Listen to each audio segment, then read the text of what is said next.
அனைவருக்கும் காலை வணக்கம். இந்திய விடுதலை போராட்ட வீரர் ஆச்சாரிய கிருபாலினி நவம்பர் 11 இன்னைக்கு செவ்வாய்க்கிழமை பிறந்திருக்கிறாங்க.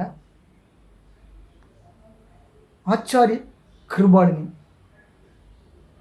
ஆனால் கிருபாலினின்னு பேரை கேட்டால் ஏதோ பெண் பேருன்னு சொல்லி மிர்னாலினி மாதிரி கிருபாலினி அப்படின்னு சொல்லி புரிஞ்சுக்கிட்டு ஆண் தான்.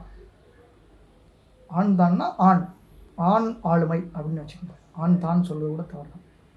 சிந்து மாகாணத்தின் பாகிஸ்தான், அப்போ காலத்தில் பாகிஸ்தானில் ஹைதராபாத்தில் பிறந்தவர். அதே ஊரில் மெட்ரிகுலேஷன் வரை படித்தார். 11/11/1888 பிறந்தார்.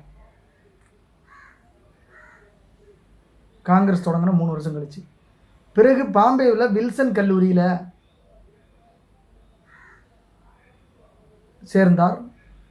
கல்லூரி முதல்வர் இந்தியர்கள் பொய்யர்கள் என்று கூறியதற்காக மாணவர்களை ஒன்று திரட்டி வகுப்பு புறக்கணிப்பு போராட்டத்தில் போராட்டம் செய்ததால் கல்லூரியிலிருந்து நீக்கப்பட்டார்.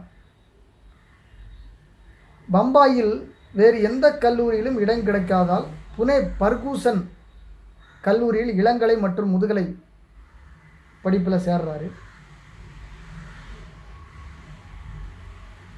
அங்கேயே படிப்பை முடிச்சிடுறாரு.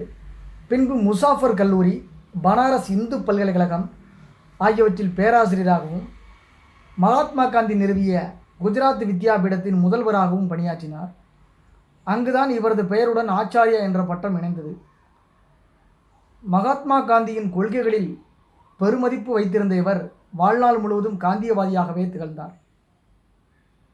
ஒத்துழையாமை இயக்கத்தில் கலந்து கொண்டதுதான் அரசியல் வாழ்க்கையில் இவரது முதற்படி. ஒத்துழையாமை இயக்க காலம் 1920. பிறகு உப்பு சத்தியாகிரகம் 1930 மற்றும் வெள்ளையன வெளியேறு இயக்கம் 1942 கலந்து கொண்டு பல முறை சிறைக்கு போயிருக்கிறார். 1934 ஆண்டு முதல் 1945 ஆண்டு வரை இந்திய தேசிய காங்கிரசின் பொதுச் செயலாளராக பணியாற்றினார். 1946 அதன் தலைவராக தேர்ந்தெடுக்கப்பட்டார்.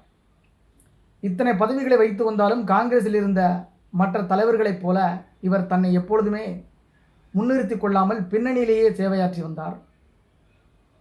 இவர் வாழ்வில் மற்றொரு திருப்பு முனையாக அமைந்தது பனாரஸ் இந்து கல்லூரியில் பணியாற்றி வந்த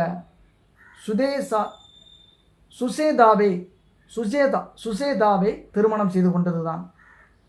காந்திஜியின் ஆசிகளுடன் நடைபெற்ற இந்த திருமணத்தின் அடுத்து நேருவின் ஆனந்த பவன் இல்லத்தில் விசேஷ கொண்டாட்டமும் நடைபெற்றது. சுசேதா கிருபாலினி பின்னாளில் உத்தரப்பிரதேசத்தின் முதல் பெண் முதலமைச்சரானாங்க. இந்தியா சுதந்திரமடைந்த பின் பிரதமர் பதவிக்காக காங்கிரஸில் நடைபெற்ற தேர்தலில் சர்தார் வல்லபாய் படேலுக்கு அடுத்தபடியாக அதிக வாக்குகளை பெற்றார். இவருக்கும் ஜவஹர்லால் நேருவுக்கும் இடையே ஏற்பட்ட கருத்து வேறுபாடுகள் காரணமாக காங்கிரஸ் தலைமை காங்கிரஸிலிருந்தும் விலகினார். கிருஷக் மஸ்தூர் பிரஜா பார்ட்டி என்ற அரசியல் கட்சியை தொடங்கினார். பிறகு இந்த கட்சி பிரஜா சோசியலிஸ்ட் பார்ட்டியுடன் இணைக்கப்பட்டது. ரொம்ப முக்கியமான ஒரு தகவல்.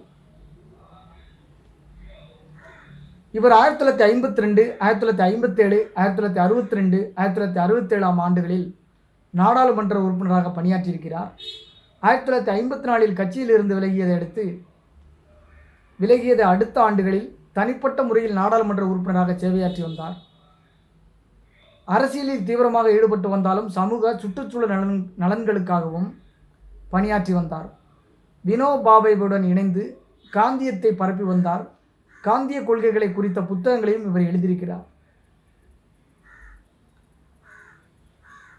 பழுத்த அனுபவசாலியான கிருபாலினி நாடாளுமன்றத்தில் எந்த கட்சியையும் சாராமலேயே மதிப்பு வாய்ந்த எதிர்க்கட்சி தலைவராக செயல்பட்டார். இவர் 94ஆம் வயதில் காலமானார். 19 மார்ச் 1982 காலமாயிறார். ரொம்ப ஒரு முக்கியமான விடுதலை போராட்ட வீரர், மாபெரும் ஒரு ஆளுமை.